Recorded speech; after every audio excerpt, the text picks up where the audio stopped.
ഇന്ന് ജോലി കഴിഞ്ഞ് വരുമ്പോൾ ഒരു സംഭവം ഉണ്ടായി. ഞാനും എൻ്റെ കൂടെ ജോലി ചെയ്യുന്ന അബുസാറും കൂടെ ഒരു ചായ കുടിക്കാനായിട്ട് ഒരു തട്ടുകടയിൽ കയറി. ചായ കുടിയൊക്കെ കഴിഞ്ഞപ്പോൾ ഞാൻ കുട്ടികൾക്ക് കഴിക്കാനായിട്ട് കുറച്ച് സ്നാക്സ് വാങ്ങിയിരുന്നു.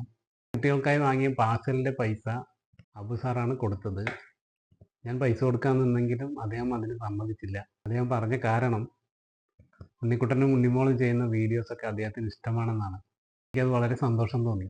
അതിൽ അബുസാറ് വാങ്ങി തന്ന ആ സ്നേഹം നമുക്ക് കുട്ടികൾക്ക് ഏൽപ്പിച്ചാലോ? അബുസാർ വാങ്ങി തന്ന ഈ പാർസല് നമുക്ക് ഉണ്ണിക്കുട്ടനും ഉണ്ണിമോൾക്ക് കൊടുക്കാം. നാളെ പരീക്ഷ ആയതുകൊണ്ട് എന്തൊക്കെയോ വർക്ക് ചെയ്തുകൊണ്ടിരിക്കുകയാണ്. ഉണ്ണിക്കുട്ട, ഉണ്ണിമോൾ, ഇതാ എന്താ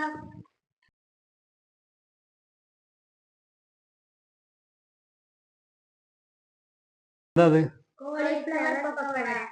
ഇപ്പൊ ഇതാരോ വാങ്ങി തന്നെന്നറിയോ? എൻ്റെ കൂടെ ജോലി ചെയ്യുന്ന അബുസാറാണ് പപ്പട നിങ്ങൾക്ക് വേണ്ടി വാങ്ങി തന്നത്. നിങ്ങൾക്ക് വേണ്ടി ഈ സ്നാക്സ് വാങ്ങി തന്ന അബു അങ്കളിന് ഒരു താങ്ക്സ് പറഞ്ഞു.